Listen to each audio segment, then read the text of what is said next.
Hey guys, welcome back to another video.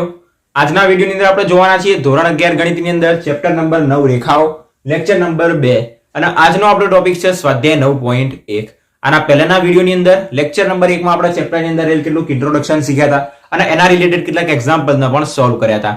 Bus same to same એવા example આપણા સ્વાધ્યાયની અંદર solve કરીશું. તો વિડિયોમાં અંત સુધી બને રહેજો. બહુ સરળતાથી દરેક એક્ઝામ્પલ્સ તમને શીખવાડી દઈશ. આકૃતિની જરૂર હશે તો આપણે આકૃતિ દોરીશું. સૌપ્રથમ એક્ઝામ્પલને સમજીશું અને એના પછી જ આપણે દાખલો ગણવાની શરૂઆત કરીશું. સ્ટાર્ટ કરીએ. દાખલા નંબર 1 જોઈએ. એની અંદર આપણને શું કહેવામાં આવ્યું છે કે યામ સમતલમાં આપણને ચાર બિંદુઓ આપેલા છે -4 5 0 7 5 -5 અને -4 -2. તો આ ચાર શિરોબિંદુઓ વાળો એક ચતુષ્કોણ દોરો અને એ ચતુષ્કોણનું શું શોધવાનું છે? ક્ષેત્રફળ. બહુ સરળ દાખલો છે, તમને સમજાવી દો, તમે જાતે પણ દાખલો ગણી શકશો. સ્ટાર્ટ કરીએ. પહેલા તો આપણે ચતુષ્કોણ દોરી દઈએ. હવે ચતુષ્કોણ ગમે તે રીતનો હોઈ શકે. ત્રિકોણ આપણે દોરવું હોય તો આપણે ત્રિકોણ આમ પણ દોરી શકાય, આમ પણ દોરી શકાય, આમ આપણી જેમ મરજી હોય એમ, એને જેમ ભમાવો એમ આપણે ભમાઈ શકાય. ઓકે, કોઈને આમ ત્રિકોણ દોરવું હોય તો આમ પણ ત્રિકોણ દોરી શકે. એ રીતના આપણને ચતુષ્કોણ દોરવાનું કીધું તો ગમે તે રીતના આપણે ચતુષ્કોણ દોરી દઈએ, જેની અંદર ખાલી ચાર બાજુ આપણી પાસે હોવી જોઈએ. 1 2 3 અને 4. બસ આપણને તો જેવો સાદો ચતુષ્કોણ ગમે એવો આપણે દોરી દીધો. આપણને ચાર શિરોબિંદુઓ આપી દીધું છે. એનું નામકરણ કરી દઈએ. A B C D X Y Z P P Q R S, જેને જે નામ અનુકૂળ આવે ગણી શકાય. A B C D આપણે એના ચાર નામ આપી દીધા. માની લઈએ કે A ના એમ આપણી પાસે -4 અને 5 છે. B ના એમ આપણી પાસે 0 7 છે. સાથે સાથે C ના એમ આપણી પાસે 5 અને -5 અને D ના એમ આપણી પાસે -4 -2 છે. હવે ચતુષ્કોણ છે તો એના ભાઈ વિકર્ણો બી હોય, એના ભાઈ આપણે દોરી દઈએ. તો બસ આપણું પહેલું કામ અહીંયા આગળ પૂરું થઈ ગયું. ચતુષ્કોણ દોરો તો આપણે દોરી દીધો. જેને આપણે નામકરણ શું કર્યું તો કે ABCD દ્વારા એને નામકરણ કર્યું. હવે આનું ક્ષેત્રફળ શોધવાનું છે. હવે આ ચતુષ્કોણ કયો છે? સમાંતર બાજુ ચતુષ્કોણ છે. કયો ચતુષ્કોણ છે? આપણને તો કઈ નામ જ યાદ નથી. તો જો આપણને કહેવામાં આવ્યું કે સમાંતર બાજુ ચતુષ્કોણ છે તો એના માટેનું એક સ્પેશિયલ સૂત્ર આવે, તો એના આપણે ઉપયોગ કરીને એનું ક્ષેત્રફળ શોધી શકાય. અહીંયા તો કશું કહેવામાં આવ્યું જ નથી. તો શું કરી શકાય? જો ધ્યાનથી, આપણી પાસે આ એક ભાગ છે, અહીંયા આગળ ABC, આપણી પાસે આ એક ભાગ છે, સાથે સાથે ADC, આપણી પાસે બે ત્રિકોણ છે આની અંદર. આ પહેલો ત્રિકોણ અને આ બીજો ત્રિકોણ. જો આપણે બે ત્રિકોણનું ક્ષેત્રફળ શોધી દઈએ, આ એક ત્રિકોણ અને આ બીજો ત્રિકોણ, અને બંનેના ત્રિકોણના ક્ષેત્રફળનો સરવાળો કરી દઈએ 1 + 2, તો આપણને બહુ સરળતાથી આખાનું ક્ષેત્રફળ મળી જાય. તો ત્રિકોણનું ક્ષેત્રફળ એનું સૂત્ર આપણે જોયું હતું લેક્ચર નંબર 1 ની અંદર. તો બસ બહુ આપણો દાખલો પૂરો થઈ ગયો. બહુ આની અંદર શું કરવાનું છે તો કે આ પહેલા ત્રિકોણનું ક્ષેત્રફળ શોધીશું, બીજા ત્રિકોણનું ક્ષેત્રફળ શોધીશું, બંને ત્રિકોણના ક્ષેત્રફળનો સરવાળો એટલે આપણને શું મળી જશે? ક્ષેત્રફળ મળી જશે. કોનું? તો કે ચતુષ્કોણનું ક્ષેત્રફળ મળી જશે. તો બસ જે કીધું એને ગણવાનું સ્ટાર્ટ કરીએ. પહેલા નંબરની અંદર આપણે આનું નામકરણ તો કરી દીધું. આપણે લખી દઈએ કે ત્રિકોણ ABC માં આપણે શું કરીએ? ક્ષેત્રફળ શોધીએ. તો ત્રિકોણ ABC માટે આપણે લખી દઈએ x1 y1 x2 y2 અને x3 y3. આપણી પાસે a ના યામ શું તો કે a ના યામ આપણી પાસે -4 5 છે. એની સાથે સાથે આપણી પાસે b ના યામ, હવે આ a ના યામ જે આપણે -4 5 લખીએ અને આપણે શું કહીશું? x1 y1 કહીશું, આને કહીશું x2 y2 અને આને કહીશું આપણે x3 y3. તો a ના યામ જેને આપણે લખીશું x1 y1 બરાબર આપણને મળશે, પછી x2 y2 એના બરાબર આપણને શું મળશે? b ના યામ મતલબ 0 7, સાથે સાથે x3 y3 કે જેને આપણે કહી દઈશું c, જે આપણી પાસે છે 5 અને -5. હવે યાદ કરો, ક્ષેત્રફળ શોધવાનું સૂત્ર આપણી પાસે 1/2 માનાંકની અંદર x1 y2 - y3 પછી x2 y3 - y2 plus x3 y1 - y2. સૂત્ર યાદ જ છે. તો બસ સીધું જ ત્રિકોણનું ક્ષેત્રફળ શોધીએ. ત્રિકોણ કયો? ABC. ત્રિકોણ ABC નું ક્ષેત્રફળ, એના માટેનું સૂત્ર લખી દઈએ. 1/2 માનાંકની અંદર x1 y2 - y3 plus x2 y3 - y1 plus x3 અને y1 - y2. ડન આટલા સુધી. તો બસ જેટલી બી આપણી પાસે 6 કિંમત હોય આની અંદર મૂકીશું, બહુ સરળતાથી આપણને ત્રિકોણ ABC નું ક્ષેત્રફળ મળી જશે. તો બરાબર 1/2 માનાંકની અંદર x1 ની કિંમત કેટલી? અહીંયાથી જોઈને બધી જ કિંમત અહીંયા જ મૂકવાની છે આપણે. -4 y2 - y3 7 -5 મતલબ 7 + 5. જો આ 7 -5 હશે તો માઇનસ ડાયરેક્ટ જ આપણે પ્લસ લખી દીધું. પછી પ્લસ x2 ની કિંમત કેટલી આપણી પાસે? 0, y3 - y1 -5 પ્લસ x3 કેટલો આપણી પાસે? 5, y1 - y2 5 - 7 માનાંક થઈ જશે પૂરો.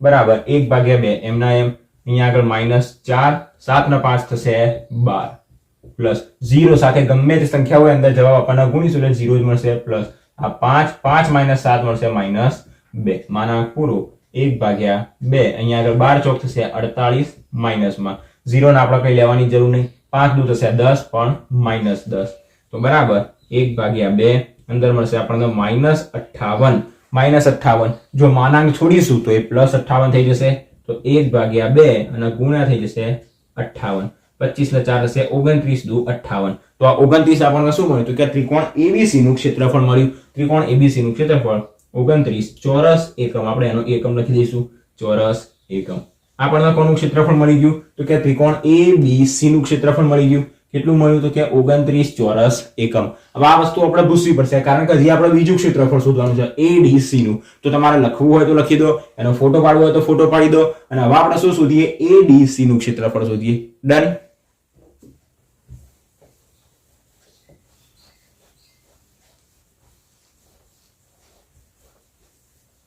તો ત્રિકોણ ADC એની અંદર x1 y1 x2 y2 x3 y3 લખીએ તો ત્રિકોણ ADC ના માટે શું લખીશું x1 y1 બરાબર આપણે લઈશું a ના કે જે છે આપણી પાસે -4 5 પછી આપણે લઈશું x2 y2 બરાબર આપણે લઈશું d ના કે જે છે -4 -2 અને x3 y3 બરાબર આપણે શું લઈશું કે c ના યા મતલબ છે 5 અને -5 હવે કોઈ એમ કે શું આપણે ADB અને DCB ને ત્રિકોણ લઈ શકાય તો લઈ શકાય જેમ આપણે આ બંને ત્રિકોણ લીધા એમ આપણે આ બંને સામસામેના ત્રિકોણ પણ લઈ શકાય જો આ બંનેના ત્રિકોણના ક્ષેત્રફળનો સરવાળો કરીશું તો પણ આપણને આ ચતુષ્કોણનું ક્ષેત્રફળ મળી જશે અને એનો જવાબ બદલાશે નહીં એનો એ જ આપણને જવાબ મળશે ઓકે તો અહીંયા આગળ આપણે લઈશું ત્રિકોણનું ક્ષેત્રફળ કયો ત્રિકોણ તો કે ત્રિકોણ ADC નું ક્ષેત્રફળ બરાબર 1/2 હવે સૂત્ર તમને યાદ હોય તો લખી દેજો બાકી આપણે આગળ લખ્યું હતું અને નીચે લખવાની જરૂર રહેશે નહીં ઓકે તો સીધું આવશે x1 -4 માનાંકની અંદર y2 y3 જે મળશે -2 + 5 મળશે માઇનસ પ્લસ થઈ જશે ઓકે પછી પ્લસ x2 જે આપણને મળશે -4 પછી y3 y1 -5 પ્લસ x3 જે આપણી પાસે આપેલો છે 5 અને મળશે y1 y2 5 -2 તો 5 થઈ જશે પ્લસ અને 2 તો બરાબર 1/2 અહીંયા મળશે માનાંકની અંદર -4 અહીંયા આગળ આપણને મળશે 3 પ્લસ અહીંયા બી મળશે -4 બંનેની કિંમત સરખી છે હા ઓકે અને અહીંયા આગળ મળશે આપણને -10 પ્લસ 5 ને 2 થશે 7 બરાબર 1/2 4 તરી થશે 12 પણ માઇનસ થશે પ્લસ અને 10 ચોક 40 પ્લસ 7 પંચા 35 પેલા ધન વાળાનો સરવાળો કરીએ 40 ને 30 70 ને 5 થશે 75 1/2 -12 પ્લસ થશે 75 બરાબર 1/2 આ બંનેની થશે બાદ બાકી કેટલી મળશે તો 73 માંથી 10 જાય એટલે 63 માનાંક છોડી દઈએ તો આપણને શું મળશે 63/2 ચોરસ એકમ ઓકે આ કોનું ક્ષેત્રફળ મળી ગયું તો કે બીજો ત્રિકોણ ADC નું ક્ષેત્રફળ 63/2 અને હવે આપણે શું કરવાનું હતું આ ક્ષેત્રફળ મળ્યું આપણને 63/2 આ બંનેનો આપણે સરવાળો કરી દઈશું બે ત્રિકોણના ક્ષેત્રફળનો સરવાળો જે આપણને આપશે આખા ચતુષ્કોણનું ક્ષેત્રફળ આટલા ભાગને આપણે પૂછી દઈએ તો હવે આપણે શું શોધવાનું હતું કે ચતુષ્કોણનું ક્ષેત્રફળ તો લખી દઈએ કે ચતુષ્કોણ કયો છે ABCD ચતુષ્કોણ ABCD નું ક્ષેત્રફળ એના બરાબર આપણે શું લખી શકાય તો કે પહેલા ત્રિકોણનું ક્ષેત્રફળ પ્લસ બીજા ત્રિકોણનું ક્ષેત્રફળ તો ત્રિકોણ ABC નું ક્ષેત્રફળ પ્લસ બીજો ત્રિકોણ ADC નું ક્ષેત્રફળ પહેલાનું ક્ષેત્રફળ આપણને કેટલું મળ્યું તો કે 29 ચોરસ એકમ બીજાનું કેટલું મળ્યું તો કે 63/2 ચોરસ એકમ બસ આનો આ જવાબ રાખી શકાય એના લસા લઈને એક સ્ટેપ વધારે કરવું હોય તો એ પણ કરી શકાય બે ને લસા લઈ લઈએ તો શું મળશે 30 × 60 માંથી 2 જશે એટલે 58 + 63/2 બરાબર 8 3 11 નો 1 વધી આવશે 1 6 6 થશે 12 121/2 નીચે સુધી દેખાઈ રહ્યું છે ઓકે 121/2 હવે આને 121/2 મતલબ કેટલા થશે 60.5 થશે જે આપણે લખવાની જરૂર નથી ડાયરેક્ટ જ આપણને શું મળશે એનો જવાબ મળશે ચોરસ એકમ શું મળી ગયું આપણને? જે ચતુષ્કોણ આપેલો હતો એનું ક્ષેત્રફળ આપણને શોધવાનું કીધું હતું. બહુ સરળતાથી આપણે શોધી દીધું. જો આ ચતુષ્કોણ આપણને એવું કહેવામાં આવ્યો હોય કે સમાંતર બાજુ ચતુષ્કોણ છે તો આપણે એનું ક્ષેત્રફળ શોધી શકાય. જે ઓલરેડી આપણે 10મા ધોરણમાં 7મા નંબરના ચેપ્ટરની અંદર શીખ્યા હતા, સમાંતર બાજુ ચતુષ્કોણનું ક્ષેત્રફળ. સિમ્પલ એના આપણે શું કર્યું હતું? જે સૂત્ર હતું એની અંદર કિંમત મૂકી હતી, ત્રિકોણનું ક્ષેત્રફળ શોધ્યું હતું અને એની કિંમત આપણે સૂત્રમાં મૂકી હતી. પણ અહીંયા આગળ એવું કહેવામાં આવ્યું નથી કે જે ચતુષ્કોણ રહ્યો એ કયો ચતુષ્કોણ છે. તો એના માટે આપણે શું કર્યું? તો કે બે ત્રિકોણનું ક્ષેત્રફળ શોધી દીધું, અડધું પ્લસ અડધું કરી દીધું એટલે આપણને પૂરેપૂરો ચતુષ્કોણનું ક્ષેત્રફળ મળી ગયું. ડન આટલા સુધી. હવે અહીંયા આગળ કોઈને એવો ડાઉટ હોય કે આપણે આ બંને ત્રિકોણ લીધા એની જગ્યાએ આપણે આ બંને ત્રિકોણ લઈએ તો બી કોઈ વાંધો આવે નહીં. તમે આ બંને ત્રિકોણ લઈને જવાબ ટ્રાય કરશો તો પણ તમને આનો આ છેલ્લા જવાબ મળી જશે. ડન. પહેલો દાખલો અહીંયા સુધી કમ્પ્લીટ રહેશે. આગળ જોઈએ બીજા નંબરનો દાખલો.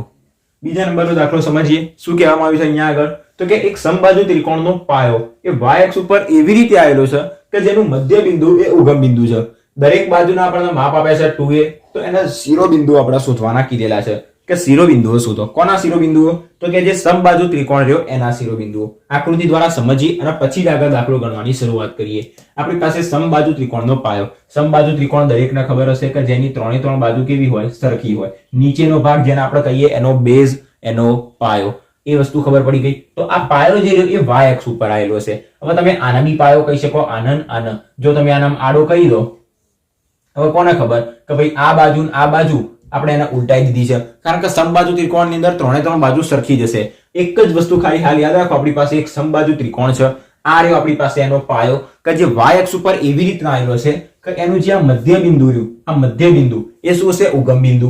ઉગમ બિંદુ કોને કહેવાય? તો આ x અક્ષ અને આ y અક્ષ, આ કહેવાય એનું ઉગમ બિંદુ. મતલબ આ પોઈન્ટ અને આ પોઈન્ટ બંને એકબીજાના ટચ થઈ ગયા છે. તો ટચ ક્યારે થાય? તો જો સમબાજુ ત્રિકોણ આપણે આવી રીતના મૂકીએ તો ટચ થાય, કારણ કે આ ભાગના આપણે આ પોઈન્ટ અને આ પોઈન્ટ બંને ટચ થઈ ગયા. તો બસ આપણી આકૃતિ તૈયાર થઈ ગઈ. અને આના જ ઉપરથી આપણે શું કરીશું? દાખલો ગણીશું. બહુ સરળતાથી એની શરૂઆત કરીએ. આપણને શું કહેવામાં આવ્યું છે? એની બધી બાજુના માપ 2a આપેલા છે, કારણ કે એની ત્રણે ત્રણ બાજુ સરખી હોય તો બધી બાજુ 2a થશે.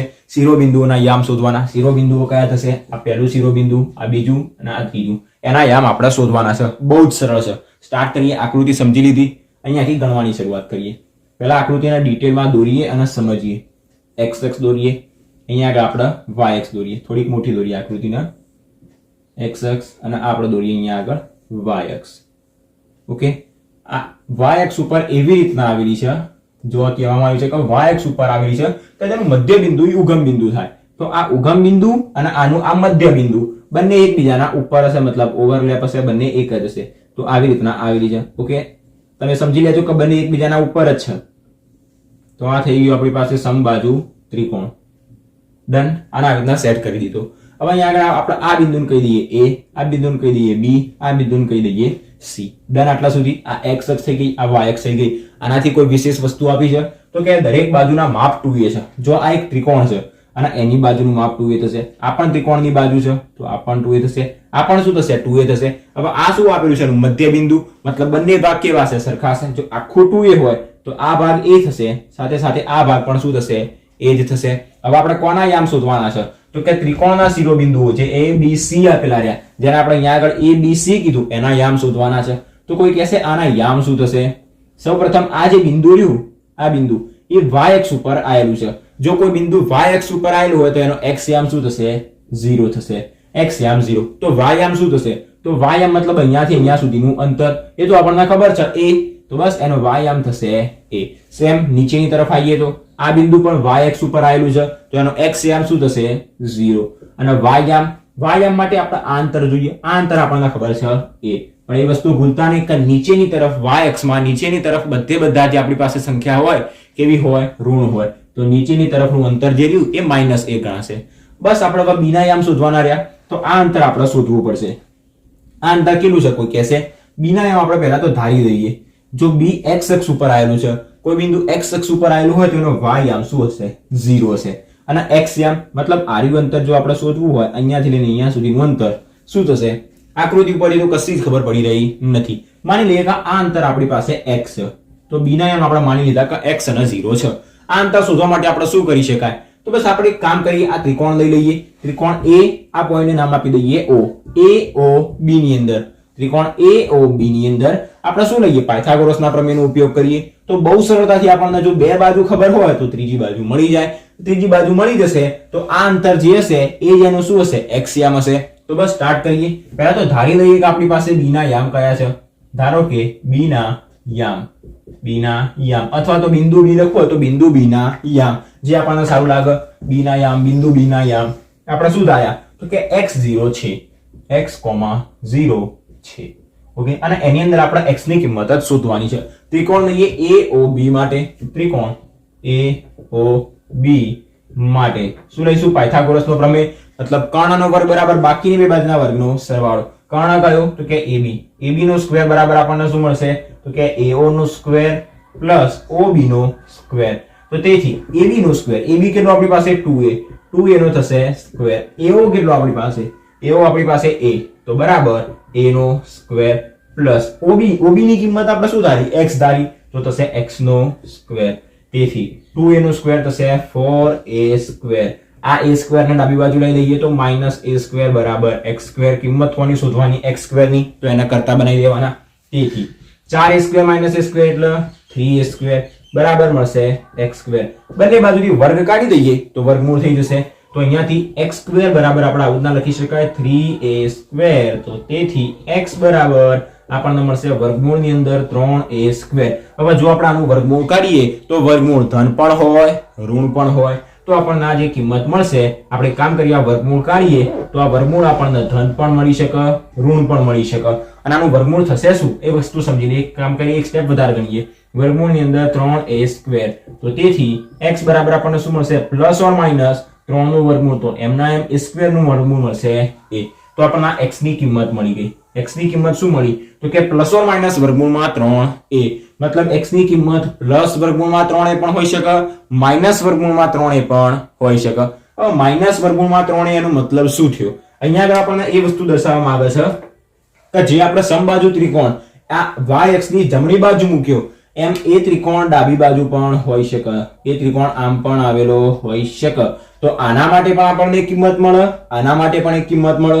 આ જે કિંમત મળે આપણને અહીંયાથી લઈને અહીંયા સુધી એક જ મિનિટ સોરી આ જે આપણને કિંમત મળે એ ઋણ મળે. કારણ કે x અક્ષની ડાબી બાજુ બધી કિંમત ઋણ હોય જમણી બાજુ બધી કિંમત ધન હોય.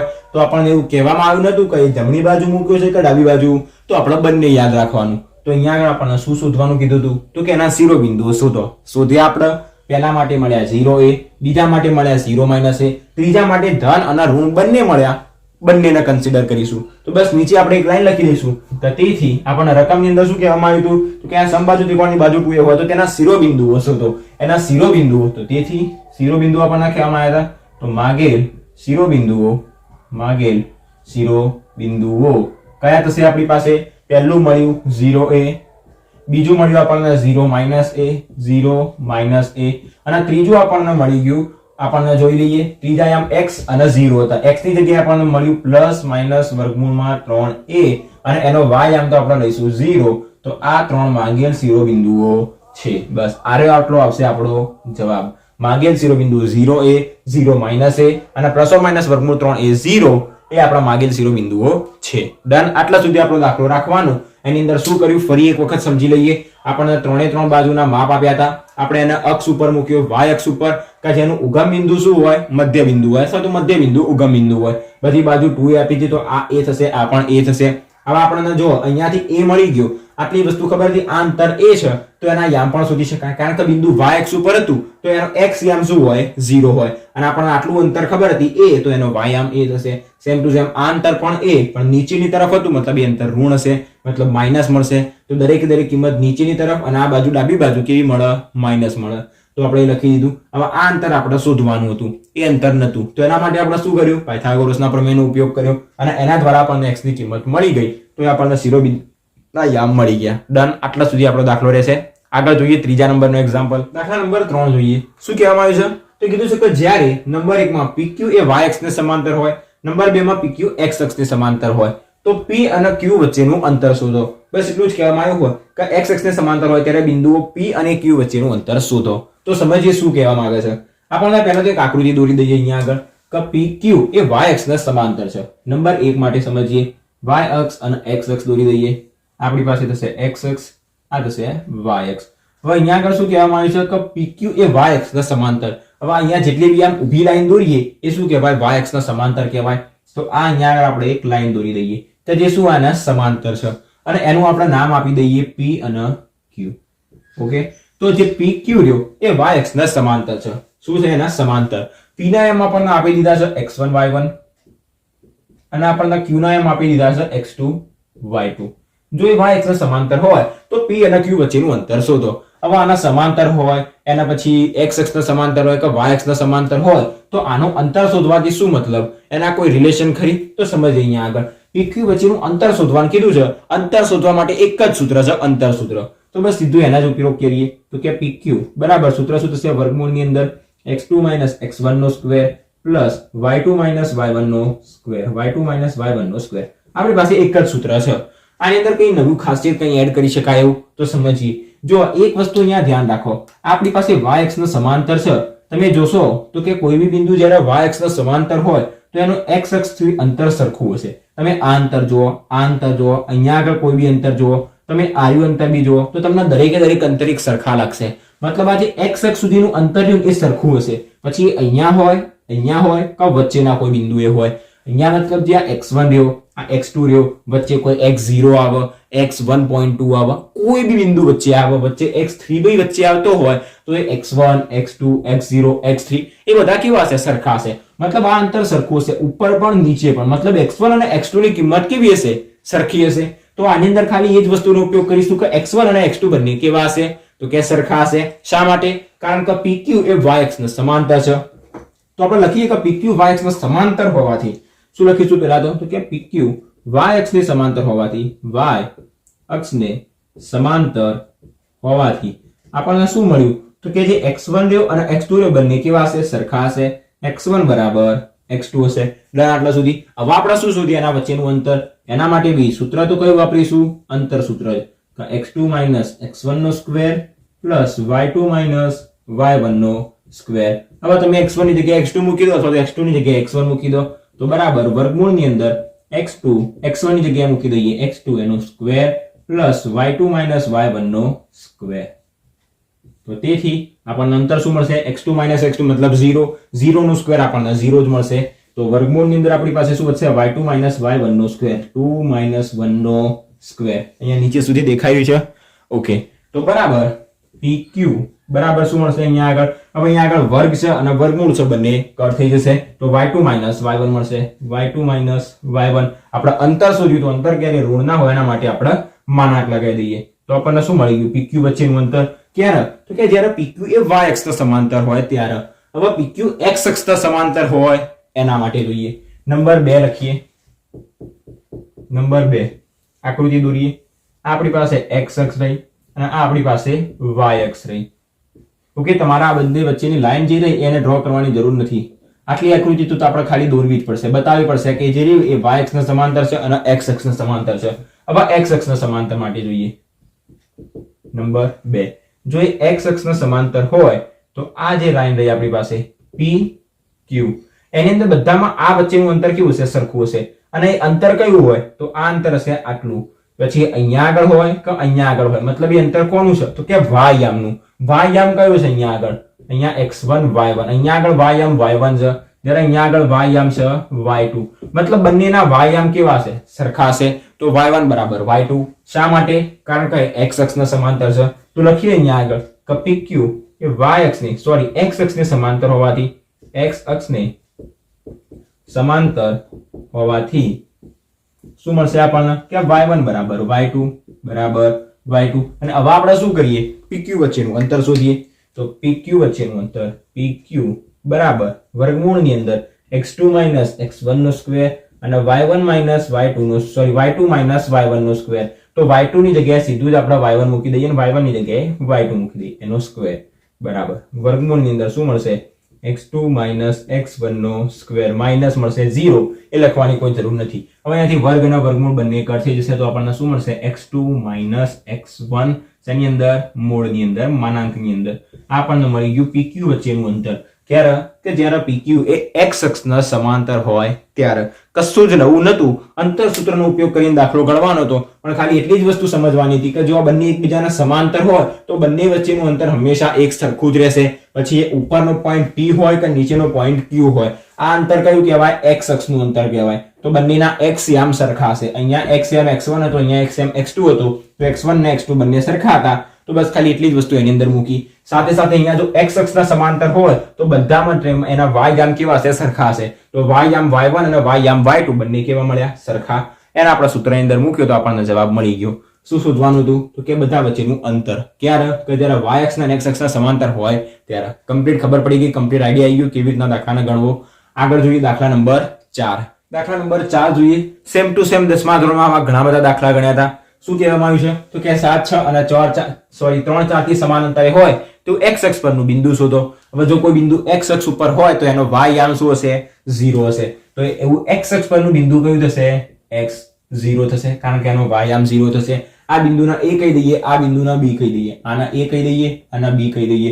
આ બિંદુના યામના a b c p q r s x y z જે નામ આપો એ આપી શકાય. હવે શું કહેવામાં આવ્યું છે કે આ બંને બિંદુથી સમાન અંતરે આવેલું, મતલબ a થી p નું અંતર અને b થી p નું અંતર સરખું હશે. આ દાખલો તો હું ના ગણાવું તો પણ તમને ખબર હોવી જોઈએ, કારણ કે 10મા ધોરણમાં આપણે ગણી આવ્યા છીએ. ઓકે, તો અહીંયા આપણે પહેલા તો ધારી લઈએ કે x અક્ષ પરનું બિંદુ p છે અને આ બંને બિંદુને આપણે a b નામ આપ્યું. તો લખીએ ધારો કે x અક્ષ પરનું બિંદુ p, x અક્ષ પરનું બિંદુ p કે જેના યામ છે x0, બિંદુ p એ a અને b થી સમાન અંતરે આવેલું છે. એના યામ ના લખો, ચાલો, a અને b થી સમાન અંતરે આવેલું છે. સમાન અંતરે આવેલું છે.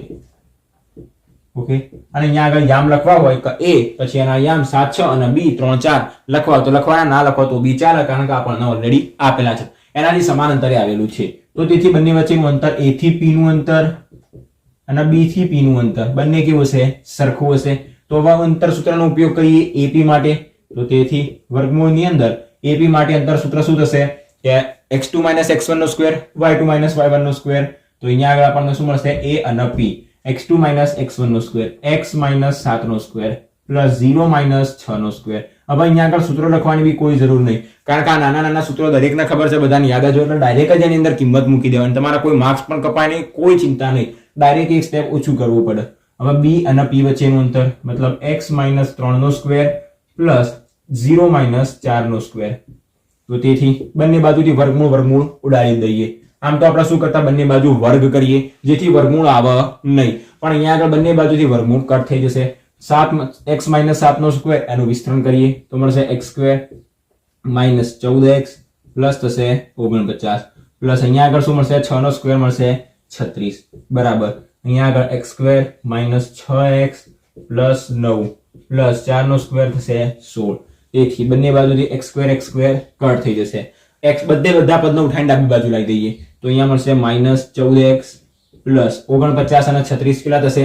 40 50 60 70 79 પછી 79 અને 6 થશે 80 85. ઓકે, 85 થશે. ડન.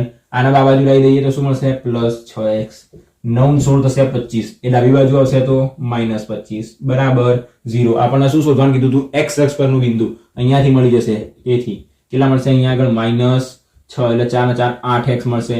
પછી પ્લસ 85 - 25 કેટલા મળશે? 80 ને 60. તો 60 બરાબર 0. તેથી આ માઇનસ વાળું પદ છે એને ઉઠાઈને જમણી બાજુ લઈ લઈએ. 8x બરાબર મળી જશે 60.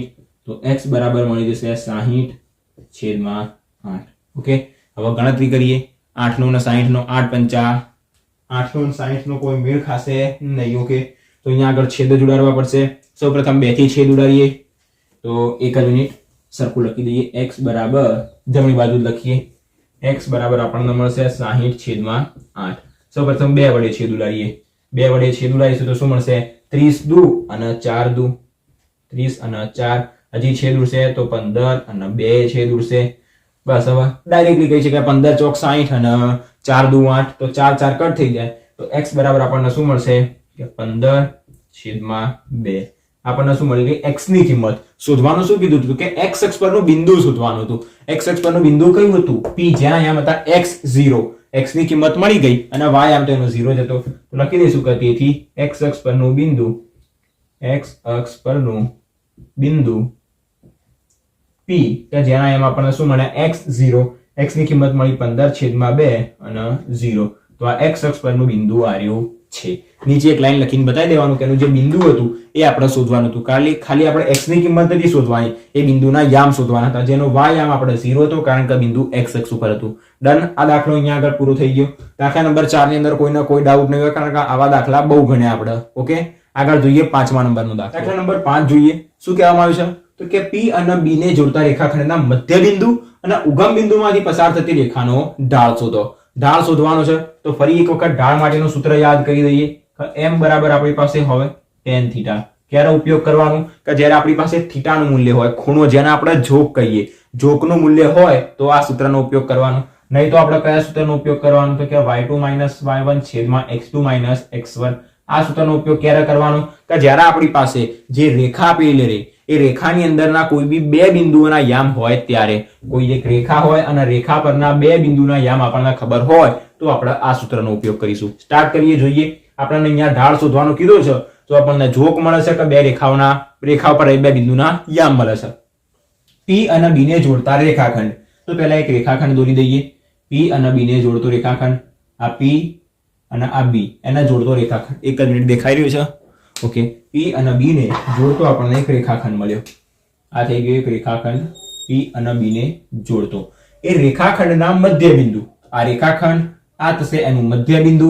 મધ્ય બિંદુ મતલબ મિડલ પોઈન્ટ કે જેને આપણે m કહી દઈએ. અને ઉગમ બિંદુમાંથી પસાર થતી રેખા, તો મધ્ય બિંદુ અને ઉગમ બિંદુ. હવે ઉગમ બિંદુ અહીંયા આગળ ગમે ત્યાં ક્યાંક હશે. માની લઈએ કે અહીંયા આગળ નીચે ક્યાંક આપણી પાસે ઉગમ બિંદુ છે, ઓરિજિન પોઈન્ટ જેને આપણે O કહીએ. એમાંથી પસાર થતી રેખા, મધ્ય બિંદુ અને ઉગમ બિંદુ, એમાંથી પસાર થતી એક રેખા. આ આપણી પાસે એક રેખા રહી. સમજી લેજો રેખા એક સીધી જ જઈ રહી છે. ઓકે, આ બંનેમાંથી પસાર થતી રેખા, એક મિનિટ, પસાર થતી રેખા, આપણી પાસે પોઈન્ટ. તો એ રેખાનો ઢાળ શોધવાનો છે. તો રેખા MO એનો આપણે ઢાળ શોધવાનો છે. કોનો? આનો ઢાળ આપણે શોધવાનો છે. આ બંનેના યામ આપણને ઓલરેડી આપેલા છે. શું આપ્યા છે? 0 - 4, 0 - 4. આના યામ છે આપણી પાસે 8 અને 0. જો આ મધ્ય બિંદુ છે અને આ આપણી પાસે ઉગમ બિંદુ જેને આપણે ઓરિજિન પોઈન્ટ O કીધો. ઉગમ બિંદુના યામ શું હોય? 0 0. આપણને કહેવામાં આવ્યું છે રેખાનો ઢાળ. કઈ રેખાનો ઢાળ શોધવાનો?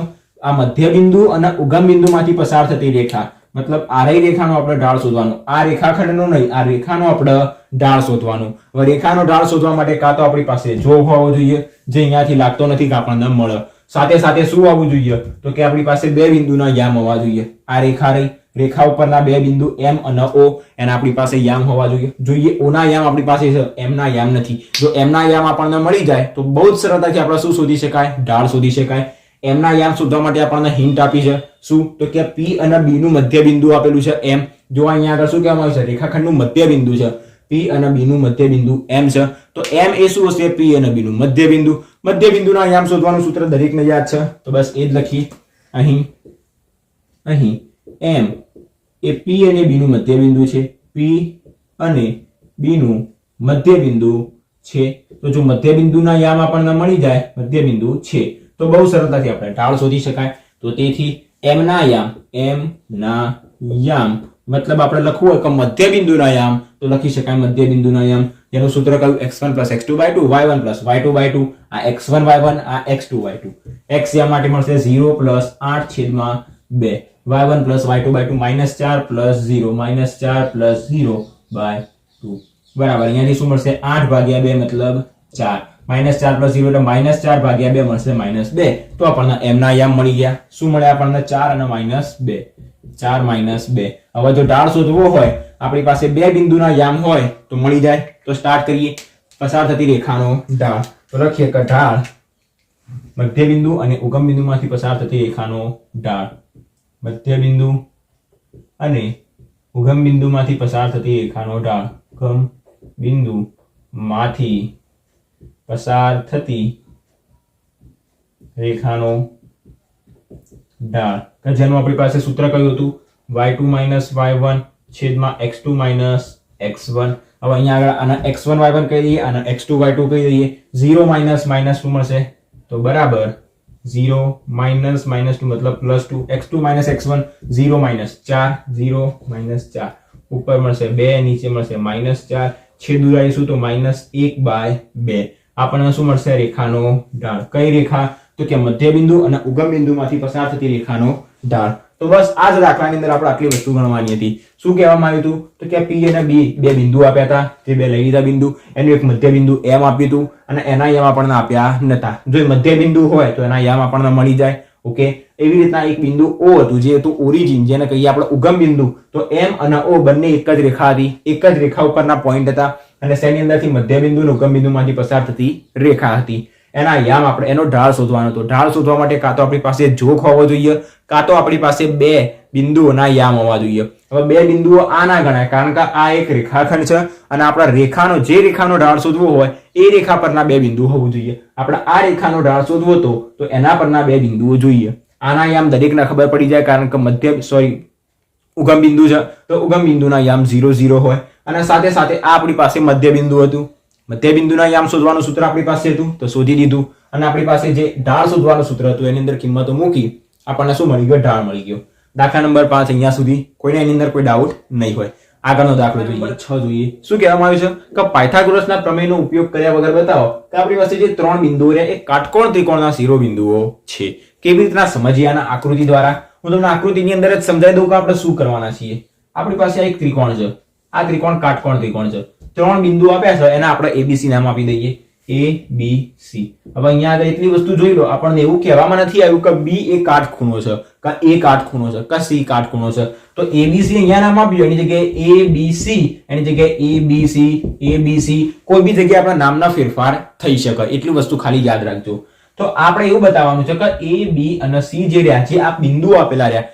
એ કાટકોણ ત્રિકોણના બિંદુઓ છે કાટકોણ ત્રિકોણની અંદર આપણી પાસે કઈ વસ્તુ આવે તો બે બાજુ વિશે તો આપણે કશું ના કહી શકાય આપણી પાસે ત્રીજો એક કર્ણ આવે અને બીજી બે બાજુ આવે એક બી એ વસ્તુ છે કે એની અંદર એક ખૂણો કાટખૂણો હોય મતલબ બે બાજુ એકબીજાના લંબ હોય AB અને AC સોરી અહીંયા આગળ AB અને AC અહીંયા આગળની જગ્યાએ BC અને CAB હોઈ શકે મતલબ કોઈ બી બે બાજુ જે રહી એક એવી હોય એકબીજાના લંબ હોય બે બાજુ એકબીજાના લંબ હોય એનો મતલબ શું લેક્ચર નંબર 1 યાદ કરો કે જ્યારે આપણી પાસે બે ઢાળનો ગુણાકાર -1 હોય શું કીધું બે ઢાળનો ગુણાકાર -1 m1 * m2 = -1 બે ઢાળનો ગુણાકાર -1 ક્યારે થતું હતું કે જ્યારે આપણી પાસે બે રેખાઓ રહી એ બે રેખાઓ એકબીજાના લંબ હોય તો અહીંયા આગળ આપણી પાસે જે ત્રણ આપણે બાજુ કહીએ એના આપણે ત્રણ રેખાઓ કહી દઈએ અને જો એની અંદરથી કોઈ બી બે રેખાઓ એકબીજાના લંબ હોય તો એ બે રેખાઓનો ઢાળ કેવો થાય -1 થાય બંનેના ઢાળનો ગુણાકાર -1 થાય તો એક કામ કરીએ આપણે ત્રણે ત્રણ જે આપણી પાસે રેખા રહી જે બાજુ રહી એને આપણે રેખા કહીએ છીએ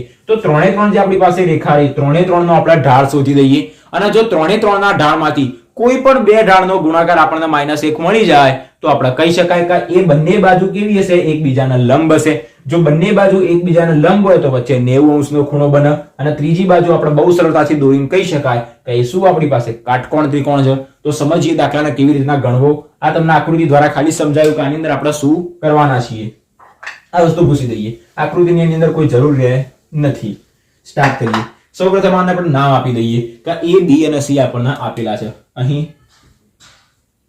આપણને ત્રણ યામ આપેલા છે A ના યામ જે આપણે કહી દઈએ 4 4 અને આપણે કહી દઈએ B કે જે થશે 3 5 અને કહી દઈએ C કે જેના યામ -1 આપેલા છે હવે મેં શું કીધું આપણે શું કરીશું તો કે ત્રણે ત્રણ જે રેખા રહી એનો આપણે ઢાળ શોધીશું ત્રણે ત્રણ રેખા મતલબ AB BC અને AC એનો ઢાળ શોધીએ તો AB નો ઢાળ શોધવા માટે આપણી પાસે સૂત્ર છે y2 - y1 x2 - x1 x2 - x1 તો મળશે 5 - 4 છેદમાં 3 - 4 આપણને મળશે 1 ના છેદમાં -1 મતલબ જવાબ મળશે -1 હવે BC નો ઢાળ શોધીએ BC નો ઢાળ એના માટે પણ y2 - y1 x2 - x1 તો -1 - 5 -1 - 5 છેદમાં મળશે -1 - 3 તો બરાબર આપણને શું મળશે -6 ભાગ્યા -4 માઇનસ માઇનસ પ્લસ થઈ જશે ઉપર વધશે 3 નીચે વધશે 2 નંબર 3 માટે શોધીએ AC નો ઢાળ AC ની જગ્યાએ CA પણ લખી શકાય AC લખો CA લખો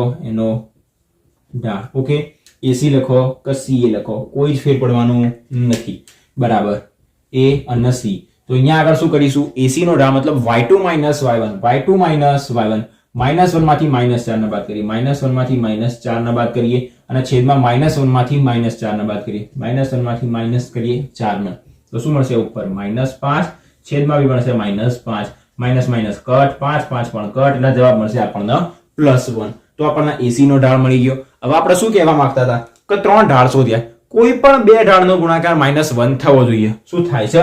આ બંને ઢાળનો ગુણાકાર -1 થાય છે? નહીં થતો. આ બંનેનો નહીં થતો. શું આ બંનેનો ગુણાકાર -1 થાય છે? થાય છે. -1 ગુણ્યા 1 એટલે આપણને શું મળશે? -1. તો મતલબ લખીએ કે અહીં શું મળ્યું આપણને? તો કે AB નો ઢાળ અને સાથે સાથે AC નો ઢાળ, એ બંનેના ઢાળનો ગુણાકાર કેટલો મળ્યો આપણને? -1 થઈ ગયો. હવે જો બે ઢાળનો ગુણાકાર -1 થાય એનો મતલબ શું? તો કે એ બંને રેખાઓ એકબીજાના લંબ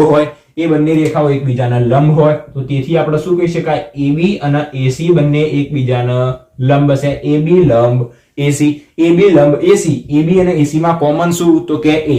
હવે આ વસ્તુ સમજજો, જો AB અને AC માં A એરિયા કોમન હોય તો A અહીંયા આગળ આવશે. તો આ AB લઈએ અને આ AC લઈએ, તો AB અને AC આ બંને એકબીજાના લંબ થઈ ગઈ, કારણ કે બંને વચ્ચેનો ખૂણો 90 થઈ ગયો. તો આપણો કર્ણ કયો હશે? BC, અને આ આપણો મળ્યો BC નો ઢાળ. તો શું આના ઉપરથી આપણે એવું કહી શકાય કે આ એક કાટકોણ ત્રિકોણ છે? કાટકોણ ત્રિકોણ ક્યારે હોય? કે જ્યારે બે બાજુ એકબીજાના લંબ હોવી જોઈએ. બસ મળી ગયું આપણને, બે બાજુ તો એકબીજાના લંબ છે. કેવી રીતે? કારણ કે એના ઢાળનો ગુણાકાર -1 મળી ગયો, તો બે બાજુ આપણને લંબ મળી ગઈ. તો આપણે લખી દીધું કે બંને એકબીજાના લંબ છે. હવે બતાવવું પડશે કે તેથી BAC એ શું? કાટકોણ ત્રિકોણના શિરોબિંદુઓ છે. તો લખી દઈશું કે તેથી BAC, B આખો લખી દઈએ, BAC એ કાટકોણ ત્રિકોણ છે. કાકોત્રી છે. તથા ABC જે એના શિરોબિંદુઓ છે, તથા A, B અને C એ તેના શિરોબિંદુઓ છે.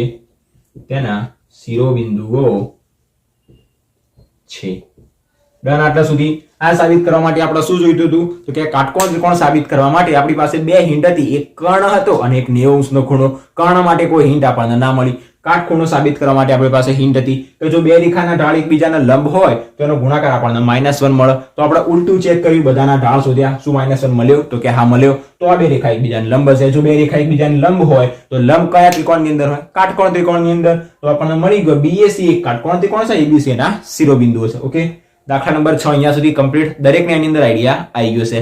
આગળ જોઈએ દાખલા નંબર 7. દાખલા નંબર 8 જોઈએ. શું કહેવામાં આવ્યું છે આની અંદર? તો કે અંતર સૂત્રનો ઉપયોગ કર્યા વગર બતાવો કે 1 2 3 4 બિંદુઓ આપણને આપેલા છે, એ સમાંતર બાજુ ચતુષ્કોણના શિરોબિંદુઓ છે. સમાંતર બાજુ ચતુષ્કોણના શિરોબિંદુઓ છે એવું આપણે બતાવવું હોય તો આપણી પાસે સમાંતર બાજુ ચતુષ્કોણનું ક્ષેત્રફળ શોધવાનું સૂત્ર છે. એનાથી આપણે ક્ષેત્રફળ શોધી શકીએ. પણ આપણે એવું કેવી રીતે બતાવીએ કે એ સમાંતર બાજુ ચતુષ્કોણના શિરોબિંદુઓ છે? તો જોઈએ, સમાંતર બાજુ ચતુષ્કોણની અંદર કઈ વસ્તુ હોય? સમાંતર બાજુ ચતુષ્કોણ એની અંદર સામસામેની બાજુ કેવી હોય? સરખી હોય. તો આપણે બતાવી શકીએ કે જો સામસામેની બાજુ સરખી હોય તો એ સમાંતર બાજુ ચતુષ્કોણ કહેવાય. પણ સામસામેની બાજુના માપ શોધવા માટે આપણે શું કરીએ? અંતર સૂત્રનો ઉપયોગ. પણ અહીંયા તો કહી દીધું છે કે અંતર સૂત્રનો ઉપયોગ કરવાનો નથી. તો બીજી કઈ વસ્તુ લઈ શકાય? આપણે એ વસ્તુ કીધી કે સામસામેની બાજુ સમાન હોય, પણ એ વસ્તુ બીજું હોય કે સામસામેની બાજુ જે રહી એ એકબીજાના સમાંતર પણ હોય. સામસામેની બાજુ એકબીજાના સમાંતર હોય. હવે યાદ કરો, સામસામેની બાજુ એકબીજાના સમાંતર મતલબ બે બાજુ એકબીજાના સમાંતર. જો આપણી પાસે કોઈ બે રેખાઓ હોય, બંને રેખાઓ એકબીજાના સમાંતર હોય તો એના ઢાળ વિશે આપણે શું કહી શકાય? બંનેના ઢાળ સરખા હોય. લેક્ચર નંબર 1 ની અંદર જોયું હતું કે આપણી પાસે કોઈ રેખા L1 હોય, કોઈ રેખા L2 હોય, બંને રેખા એકબીજાના સમાંતર હોય તો રેખા L1 નો ઢાળ M1, રેખા L2 નો ઢાળ M2 બંને કેવા હોય? સરખા હોય. તો બસ અહીંયા આગળ આપણે એ જ કામ કરીએ. આપણે આને નામ આપી દઈએ A, B, C, D. આપણે AB અને CD નો જો ઢાળ રહ્યો એ આપણને સરખો મળી જાય તો આપણે કહી શકાય કે આ બંને બાજુ એકબીજાના સમાંતર છે. સાથે સાથે આપણે AD અને BC વચ્ચે માટે પણ શું શોધીએ? ઢાળ શોધીએ. અને જો એ બંનેનો ઢાળ પણ આપણને સરખો મળી જાય તો આપણે કહી શકાય કે એ પણ બંને બાજુ કેવી છે? એકબીજાના સમાંતર છે. હવે સમાંતર મતલબ શું થયું? તો કે સમાંતર બાજુ ચતુષ્કોણની અંદર સામસામેની બાજુ એકબીજાના સમાંતર હોય. આ વસ્તુ આપણને ખબર છે. ના ખબર હોય તો યાદ રાખી દો કે સમાંતર બાજુ ચતુષ્કોણની અંદર સામસામેની બાજુ એકબીજાના સમાંતર હોય. સમાન તો હોય જ, પણ સમાન ક્યારે? કે જ્યારે અંતર શોધીએ ત્યારે સમાન હોય.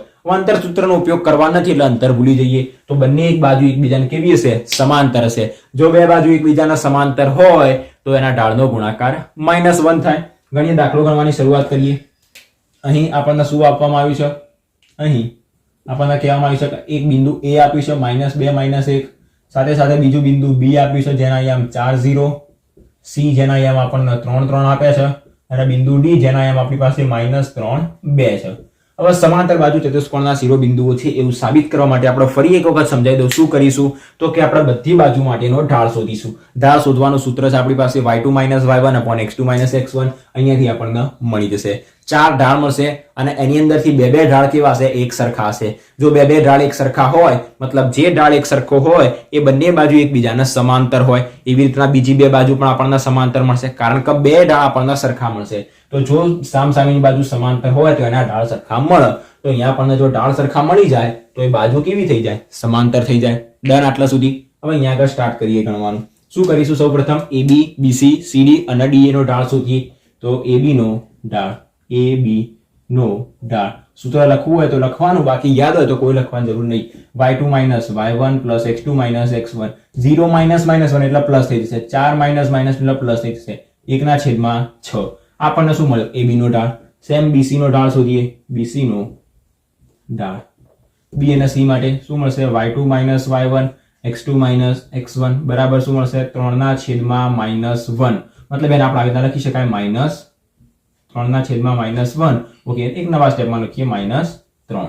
ડન. હવે લખીએ CD નો ઢાળ. તો C અને D માટે આપણે શું કહી શકાય કે 2 - 3/-3 બરાબર શું મળશે? -1 છેદમાં -3 એટલે -6. ઉપર નીચે બંને જગ્યાએથી માઇનસ કટ થઈ જશે. હવે CD મળી ગયું. હવે શોધીએ DA માટેનો ઢાળ. તો DA નો ઢાળ. DA નો ઢાળ શોધીએ. D અને A લખ્યું તો આ x1 હવે થશે, આ x2 y2 થશે. તો -1 માંથી 2 ને બાદ કરીએ, -1 માંથી 2 ને બાદ કરીએ છેદમાં આપણે બાદ કરીએ -2 માંથી -3 ને, -2 માંથી -3 ને. તો આપણને અહીંયા આગળ શું મળશે કે અહીંયા મળશે -3 બાદ એક જ મિનિટ -1 માંથી y2 - y1 -1 -2 અહીંયા મળશે +3 કારણ કે માઇનસ થઈ જશે પ્લસ. તો -3 છેદમાં -2 + 3 એટલે મળશે +1. ઓકે, હવે અહીંયા આગળ -3. તો આપણને શું મળી ગયું? 4 ઢાળ મળી ગયા. હવે 4 ઢાળ મળી જાય તો એની અંદરથી આપણે એ વસ્તુ સાબિત કરવી શકે જો સામસામેની બાજુ સમાંતર હોય તો સામસામેની બાજુના ઢાળ સરખા હશે. સામસામેની બાજુ કઈ થશે? AB અને CD સામસામેની બાજુ થશે, BC અને AD સામસામેની બાજુ થશે. તો જોઈએ અહીંયા આગળ આપણને બંનેના ઢાળ તો સરખા મળી ગયા. જો બંનેના ઢાળ સરખા છે મતલબ બંને બાજુ એકબીજાના સમાંતર છે. જો બંને બાજુ એકબીજાના સમાંતર મળે તો એ સમાંતર બાજુ ચતુષ્કોણ જ કહેવાય. આના ભૂસી દઈએ અને આગળની વસ્તુ લખીએ. તો અહીં આપણને શું મળ્યું? અહીં આપણને મળ્યું કે AB અને CD નો ઢાળ બંને કેવા છે? સરખા છે. AB નો ઢાળ બરાબર CD નો ઢાળ બંનેનો ઢાળ જો સરખો હોય એનો મતલબ બે રેખાઓ એકબીજાના સમાંતર છે. તો AB અને CD બંને કેવા થશે? એકબીજાના સમાંતર થશે. સાથે સાથે તથા બીજા નંબરની અંદર શું મળ્યું તો કે BC અને DA નો ઢાળ સરખો છે.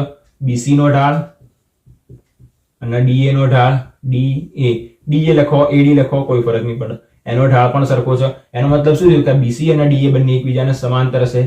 BC અને DA એકબીજાના સમાંતર હશે. જો બંને બાજુ આપણને એક સમાંતર મળી ગઈ, AB અને CD આ સમાંતર મળી ગઈ, સાથે સાથે BC અને DA સમાંતર મળી ગઈ, તો આપણી પાસે શું બને? સમાંતર બાજુ ચતુષ્કોણ બને. તો આના પરથી સિમ્પલ એક લાઈન લખી દેવાની કે તેથી ABCD એ સમાંતર બાજુ ચતુષ્કોણ છે. સમાંતર બાજુ ચતુષ્કોણ થશે. સમાંતર બાજુ ચતુષ્કોણ છે જે લખવું હોય લખી શકાય. અને જો એ સમાંતર બાજુ ચતુષ્કોણ હોય તો જ્યાં બિંદુ આપેલા રહ્યા એ સમાંતર બાજુ ચતુષ્કોણના શિરોબિંદુઓ થશે. ABCD સમાંતર બાજુ ચતુષ્કોણ થશે તથા ABC અને D આ ABCD આખું લખવાનું કારણ કે સમાંતર બાજુ ચતુષ્કોણ દર્શાવીએ છીએ. ત્યારે અહીંયા આગળ ABC અને D ચારે ચાર અલગ અલગ દર્શાવવાનું કારણ કે આપણે એના શિરોબિંદુઓની વાત કરીએ છીએ. ABC અને D એ સમાંતર બાજુ ચતુષ્કોણના શિરોબિંદુઓ છે. સમાંતર બાજુ ચતુષ્કોણના શિરોબિંદુઓ છે. ડન. આટલા સુધી અહીંયા આપણો દાખલો પૂરો થઈ ગયો. શું કર્યું એની અંદર આપણને ખબર હોવી જોઈએ. દાખલાની અંદર સૌથી પહેલા વસ્તુ શું ધ્યાન રાખવાની, હું અહીંયા આગળ જે વસ્તુ સમજાવું એ તમારા સમજી લેવાની. એના ઉપરથી જ આપણે આખો દાખલો ગણીએ છીએ. ઓકે, તો દાખલા નંબર 8 કમ્પ્લીટ તમને આઈડિયા આવી ગયો છે અને કેવી રીતના ગણવો. આગળ જોઈએ દાખલા નંબર 9. દાખલા નંબર 9 જોઈએ. શું કહેવામાં આવ્યું છે 3 માઇનસ 1 અને 4 માઇનસ 2 એને જોડતી રેખા અને x અક્ષ, રેખા અને x અક્ષ એ બંને વચ્ચેના ખૂણાનું માપ આપણે શોધવાનું છે. અહીંયા આગળ સમજીએ શું કહેવા માંગી રહ્યું છે. અહીંયા આગળ આપણી પાસે બે બિંદુ આપેલું છે અને બે બિંદુઓમાંથી પસાર થતી એક રેખા છે. આપણી પાસે x અક્ષ, આપણી પાસે y અક્ષ. ઓકે, થોડી આડી છે અને સીધી કરી દઈએ. x અક્ષ અને આપણી પાસે y અક્ષ. ઓકે, દેખાઈ રહ્યું છે અથવા તો બીજી પેન લઈ લઈએ, y અક્ષ. હવે શું કહેવામાં આવ્યું છે? 3 માઇનસ 1 અને 4 માઇનસ 2. પહેલા તો સમજી લઈએ કે ક્યાં આગળ આવેલી હશે. એને જોડતી રેખા અને x અક્ષ વચ્ચેનો ખૂણો. જોઈ લો, કોઈ બી જે રેખા હોય એ આમ પણ હોઈ શકે, રેખા આમ પણ હોઈ શકે, કારણ કે x અક્ષ સાથે આવી રીતના પણ ખૂણો બનાવી શકે અને આવી રીતના પણ ખૂણો બનાવી શકે. જે આપણા લેક્ચર નંબર 1 માં સમજ્યા હતા, ખૂણો ગુરુકોણ પણ હોઈ શકે, લઘુકોણ પણ હોઈ શકે. અને લઘુકોણ અને ગુરુકોણ હોય એના માટેની શરત હતી, જો લઘુકોણ હોય ખૂણો લઘુકોણ હોય તો એનો ઢાળ જે રહ્યો એ કેવો મળે? ધન મળે, મતલબ ગ્રેટર ધેન 0 મળે. અને જો એનો ખૂણો ગુરુકોણ હોય તો એનો ઢાળ આપણને કેવો મળે? ઋણ મળે. ઋણ મળે મતલબ લેસ ધેન 0, 0 કરતા નાનો મળે. આ વસ્તુ આપણને ખબર હોવી જોઈએ. હવે અહીંયા આગળ મેં શું કર્યું કે રેખા આમ પણ હોઈ શકે, રેખા આમ પણ હોઈ શકે. હવે અહીંયા આગળ આપણે રેખા કઈ બાજુ લેવાની એના માટે આપણને યામ આપેલા છે, એના ઉપરથી આપણે રેખા દોરીએ. તો તેથી આ x અક્ષ થઈ ગઈ, આ y અક્ષ થઈ ગઈ. આપણને શું આપ્યું છે? 3 માઇનસ 1. 3 હશે અહીંયા ક્યાંક, માઇનસ 1 હશે અહીંયા ક્યાંક, મતલબ આપણને બિંદુ મળશે અહીંયા આગળ. પછી 4 માઇનસ 2, 4 અહીંયા હશે, માઇનસ 2 અહીંયા ક્યાંક હશે, મતલબ બિંદુ અહીંયા આગળ મળશે. તો આ એમાંથી એને જોડતી રેખા, તો એ રેખા ક્યાંથી નીકળતી હશે? અહીંયાથી આમ નીકળતી હશે, બરાબર. બિંદુ સેટ ના થાય તો સેટ કરી દેવાના. તો આપણને એક રેખા મળી ગઈ. આના યામ આપણી પાસે 3 માઇનસ 1 છે, આના યામ આપણી પાસે 4 માઇનસ 2 છે. આને આપણે નામ આપી દઈએ a, આને નામ આપી દઈએ b. આ x એક્સિસ અને આ y એક્સિસ. હવે શું કહેવામાં આવ્યું છે સમજી લઈએ. આને જોડતી રેખા અને x અક્ષ, આ રેખા, આ x અક્ષ બંને વચ્ચે બનતો ખૂણો, વચ્ચેના ખૂણાનું માપ શોધો. આ ખૂણાનું માપ આપણે શોધવાનું. ખૂણો કે જેને આપણે શું કહીએ છીએ? જોગ કહીએ છીએ, કે એને આપણે કહીશું થીટા. ખૂણાનું માપ શોધવું હોય તો આપણે શું કરી શકાય? હવે સૂત્ર કયું આપણી પાસે? આપણે તો ખૂણા રિલેટેડ એક જ સૂત્ર યાદ છે કે ઢાળ m બરાબર tan થીટા. હવે tan થીટા આપણે શું કહેતા હતા કે જો થીટા એ જોક હોય તો tan થીટા એનો ઢાળ થાય. જો tan થીટા ઢાળ થાય તો આપણે થીટા જેનો જોક કહીએ, જેનો ખૂણો કહેવાય, એ આપણે શોધી શકાય. જો આપણને m ની કિંમત મળી જાય, મતલબ ઢાળ મળી જાય, તો થીટા આપણને મળી જાય. ઢાળ શોધવા માટે આપણે શું કરવું પડે? આપણે ઢાળ શોધવા માટે તો tan થીટાનો ઉપયોગ કરીએ છીએ, પણ બીજું બી સૂત્ર y2 - y1 / x2 - x1. રેખા ઉપર રહેલા જો કોઈ બે બિંદુ ખબર હોય તો ઢાળ મળી જાય. આ રેખા ઉપર રહેલા બે બિંદુ આપણને ખબર છે, ઢાળ મળી જશે. જો ઢાળ મળી જાય તો થીટા પણ મળી જાય. તો સ્ટાર્ટ કરીએ, શું કરવાનું છે અહીંયા આગળ? તો તેથી સૌપ્રથમ આ બંને બિંદુ નામ આપી દઈએ. અહીં આપણને a બિંદુ આપેલું છે જેના યામ છે 3 માઇનસ 1. સાથે સાથે આપણને બીજું બિંદુ b આપ્યું છે 4 માઇનસ 2. હવે એના માટે આપણે શું શોધીએ? ઢાળ શોધીએ. તો કે ab નો ઢાળ, ab નો ઢાળ. આપણા a અને b એક રેખાના બે બિંદુઓ છે, અથવા તો આપણે એવું પણ કહી શકાય કે ab માંથી પસાર થતી રેખાનો ઢાળ. શું કીધું મેં? ab માંથી પસાર થતી રેખાનો ઢાળ, ab માંથી પસાર થતી રેખાનો ઢાળ. ઓકે, કારણ કે AB એક રેખા નથી, AB તો એની અંદર આવેલા બે બિંદુઓ છે. તો A અને B માંથી જે પસાર થતી રેખા રહી એનો આપણે ઢાળ શોધીએ. એના માટેનું સૂત્ર આપણી પાસે y2 - y1 / x2 - x1. આવા સૂત્ર યાદ રહી જવું જોઈએ, બરાબર. y2 - y1 -2 -1 મતલબ +1, x2 - x1 4 - 3. તો બરાબર શું મળશે? -1/1. બરાબર આપણને મળી જશે -1. તો આપણને એનો ઢાળ કેટલો મળ્યો? -1 મળ્યો. જો આપણી પાસે એનો ઢાળ જે રહ્યો એ ઋણ હોય, 0 કરતા નાનો હોય, માઇનસમાં હોય, તો એ ખૂણો કેવો હોય? ગુરુકોણ હોય. એ તો આપણને આકૃતિ ઉપરથી જ ખબર પડી ગઈ કે ખૂણો કેવો છે? ગુરુકોણ છે. અને ખૂણો ગુરુકોણ હોય તો એનો ઢાળ આપણને ઋણ મળે. આ વસ્તુ તમને સમજાવવા માટે કીધી છે. એની જગ્યાએ લખવું હોય તો લખી રાખજો, બહુ ઇમ્પોર્ટન્ટ વસ્તુ છે. ઓકે, આટલું આપણે ભૂસી દઈએ. તો તેથી અહીંયા આગળ આપણને ઢાળ મળી ગયો. આપણે શોધવાનો તો શું? ખૂણો. તો હવે આપણે ખૂણો શોધીએ. હવે આપણી પાસે સૂત્ર છે કે ઢાળ m બરાબર tan થીટા. આપણી પાસે સૂત્ર છે, આપણને ઢાળ કેટલો મળી ગયો? m બરાબર -1 બરાબર tan થીટા. તો તેથી tan થીટા બરાબર આવી રીતના લખીએ -1. હવે અહીંયા આગળ ડાબી બાજુ tan છે તો જમણી બાજુ બી આપણે tan જ લાવવું પડે, તો જ tan શું થાય? કટ થશે. તો tan થીટા બરાબર -m ના m. tan ના કયા મૂલ્યની કિંમત 1 થાય? tan 45 ની કિંમત 1 થાય. તો tan 45. કે જેને આપણે શું કહી શકાય, π/4 પણ કહી શકાય. તો બરાબર. હવે -tan45 ને આપણે કેવી રીતના લખી શકાય? -tan45, જો 10 કયા ચરણની અંદર હશે? માઇનસ હશે, મતલબ કાં તો બીજા ચરણની અંદર હશે, પહેલા ચરણની અંદર તો હશે નહીં. આપણે માની લઈએ કે tan45 જે રહ્યો કયા ચરણની અંદર હશે? બીજા ચરણની અંદર. તો 180 માંથી કઈ માઇનસ કરીએ તો એ આપણને શું મળશે? tan π/2 પ્લસ મળે કાં તો π માઇનસ મળે. તો અહીંયા આગળ આપણે શું લઈશું? tan 100 અહીંયા આગળ 45 લઈશું. તો અહીંયા બીજા ચરણની અંદર તો tan બીજા ચરણની અંદર માઇનસ હશે, તો π માંથી માઇનસ કરીશું 45 ને. ઓકે, તો tan π - 45 મતલબ tan નું tan રહેશે અને માઇનસ મળશે. ઓકે, તો -tan45 ને આપણે આવી રીતના લખી શકાય. એના માટે ત્રિકોણમિતીય વિધેયો ચેપ્ટર આપણને ખબર હોવી જોઈએ. તો શું મળશે અહીંયા આગળ? tan π - 45, π - 45 મતલબ tan 180 - 45. અહીંયા આગળ π ની જગ્યાએ આપણે 180 લખી દઈએ. 180 - 45. તો શું આપણે -tan 45 મળી શકે? આ બંનેનો મતલબ એક જ છે. આમ આપણે આ પદ ઉપરથી આ પદ લાવીએ, આના ઉપરથી આપણે આ લાવીએ, પણ અહીંયા આગળ આપણે એના ઉલટા ઉપર છે. શા માટે? કારણ કે આપણે tan કટ કરવાનો છે. ડાયરેક્ટલી બંને બાજુથી tan કટ ના કરતા અને θ બરાબર -45 એવી ભૂલ ના કરતા. -tan 45 ને કેવી રીતના લખી શકાય? તો કે tan 180 - 45, 180 - 45 મતલબ tan બીજા ચરણમાં આવે. બીજા ચરણની અંદર tan કેવો હશે? tan રહેશે અને માઇનસ મળી જશે. તો આપણને શું મળશે? tan 180 - 45. તો tan θ બરાબર 180 - 45. હવે tan કટ કરીએ તો tan તો તેથી θ બરાબર આપણને કેટલા મળશે? 180 માંથી 45 જાય તો આપણને મળશે, એક જ મિનિટ, tan θ બરાબર મળશે tan કેટલા મળશે? 50 એટલે 135. તો હવે θ બરાબર આપણને મળી જશે 135°. શું શોધવાનું કીધું હતું? આપણને ખૂણાનું માપ શોધવાનું કીધું હતું. કેટલો મળ્યો? 135. તો આ જે આપણી પાસે ખૂણો હશે કેટલો હશે? 135° નો આપણી પાસે ખૂણો હશે. 135° નો ખૂણો મતલબ કયો હશે? એનો ગુરુકોણ હશે. ડન. તો આપણને એટલી ખબર પડી ગઈ કે જે ખૂણો શોધવા હોય તો એના માટે આપણને ઢાળ ખબર હોવી જોઈએ. તો એના માટે પહેલા ઢાળ શોધ્યો અને પછી આપણે ખૂણાનું માપ શોધ્યું. આખા દાખલાની અંદર એક જ વસ્તુ ઇમ્પોર્ટન્ટ છે કે -tan 45 ની જગ્યાએ આ પદ કેવી રીતના આવ્યું. એના માટે ત્રિકોણમિતીય વિધેય ફરી એકવાર ચેપ્ટર યાદ કરીએ. તો જો આપણી પાસે tan π - θ હોય તો tan π - θ, π મતલબ 180 - θ મતલબ બીજા ચરણમાં આવે. બીજા ચરણમાં tan કેવો થઈ જાય? ઋણ થઈ જાય. તો એ -tan 45 આપણને મળે. tan π - θ આપણને -tan θ મળે. તો અહીંયા આગળ આપણને -tan θ તરીકે દર્શાવ્યું. તો આના આપણે આવી રીતના લખી દીધું. હવે tan 180 - 45 એટલે 135. બંને બાજુથી tan ના કટ કરીએ તો θ આપણને કેટલો મળે? 135 મળી જાય. તો બસ આપણો દાખલો અહીંયા આગળ પૂરો થઈ ગયો. અને આપણે આ સ્વાધ્યાયની અંદર 9 દાખલા જ ગણવાના હતા. 10 અને 11 આગળના બે દાખલાની અંદર કોઈ કામના નથી, ઇમ્પોર્ટન્ટ નથી. એના ઉપર ચોકડી મારી દેજો, એ આપણે ગણવાના નથી. તો આજના વિડીયોની અંદર આપણે શીખ્યા 1 થી 9 નંબરના દરેક દાખલા. લેક્ચર નંબર 2 આપણું અહીંયા સુધી રહેશે. જો તમને આજના વિડીયોની અંદર ખબર પડી હોય તો અહીંયા સુધી વિડીયો રાખીએ. આના પછીના વિડીયોની અંદરથી આગળના દાખલા સોલ્વ કરીશું.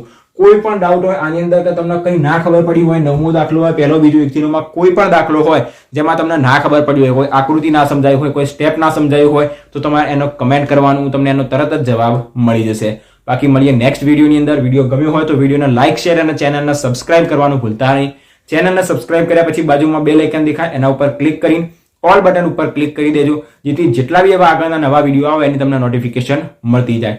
મળીએ નેક્સ્ટ વિડીયોમાં લેક્ચર નંબર 3 ની અંદર કે જેમાં આપણે નવા ટોપિક સ્ટાર્ટ કરવા જઈ રહ્યા છીએ. એની અંદર કેટલુંક ઇન્ટ્રોડક્શન જોઈશું અને એના રિલેટેડ એક્ઝામ્પલ સોલ્વ કરીશું. મળીએ નેક્સ્ટ વિડીયોમાં. જય શ્રી રામ.